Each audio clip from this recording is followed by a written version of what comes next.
Two great wins. Good morning. Happy Sunday. Taking a live look over Ball Arena right now. Going to be a hot one out there around the metro. Thank you so much for joining us. I'm Lauren Scafidi. Let's send things on over to Weather Impact Team meteorologist Carly Cassidy. We're talking high temps and wind, so we just got to be careful today. Yes, that high fire danger, that combo together, not exactly ideal for that, but otherwise definitely get outside and enjoy the sunshine and the warmth that's headed this way. This morning had a little bit, and you can see it's a little hazy out there.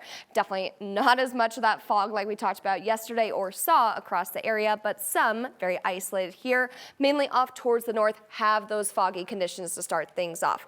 We will continue to improve just like we did yesterday. Again, very isolated, most of us not dealing with it, but if you are headed to the north, definitely be aware of that and just be careful.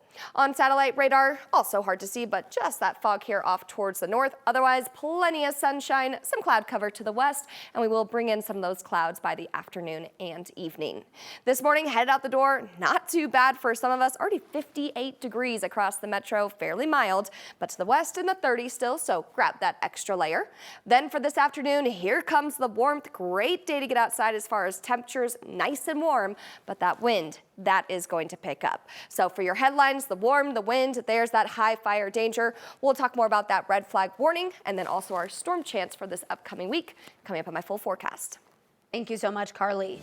Right now, the DEA is filling us in on an early morning bust at what they call an illegal underground nightclub. This happened in Colorado Springs. According to the special agent in charge of the Rocky Mountain Field Division, this place has been the site of violence, prostitution, and drug trafficking. We're told 100 people were turned over to immigration enforcement and that others were arrested on outstanding warrants. Denver police need your help this morning to find a man suffering from dementia. 74-year-old Antonio Isaias was last seen Saturday morning at Sloan's Lake Park. That's near West 17th Avenue and North Raleigh Street. This is his picture. If you know anything, you're asked to call the number on your screen. That's 720-913-2000. Police say that he was wearing a black visor, black jacket, and gray pants. A man is in the hospital after a police officer in Craig shot him.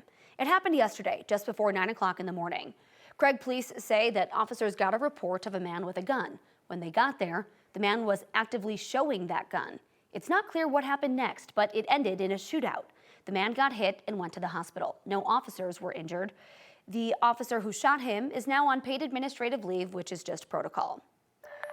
We have new information this morning after a driver plowed through a crowd at a street festival in Vancouver, Canada. Within the last hour, they released that at least 9 people were killed and several others injured, but the exact number of people injured hasn't been released yet. According to the Vancouver Police Department, the car drove into the street around 8 last night. The event was a Lapu Lapu Day festival celebrating Filipino culture. I'm pretty choked up.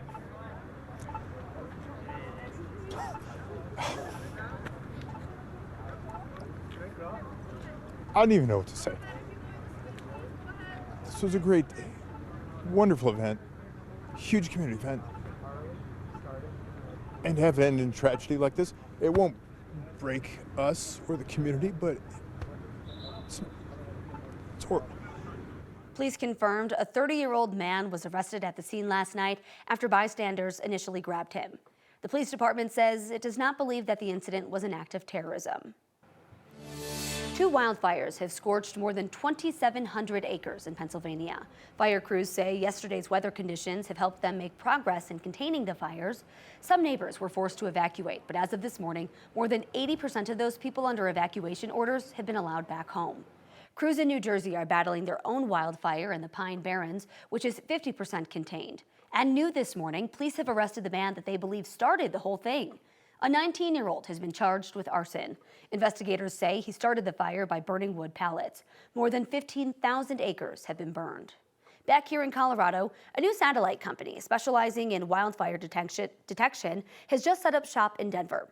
Aurora Tech claims to have the biggest constellation of satellites devoted to wildfires.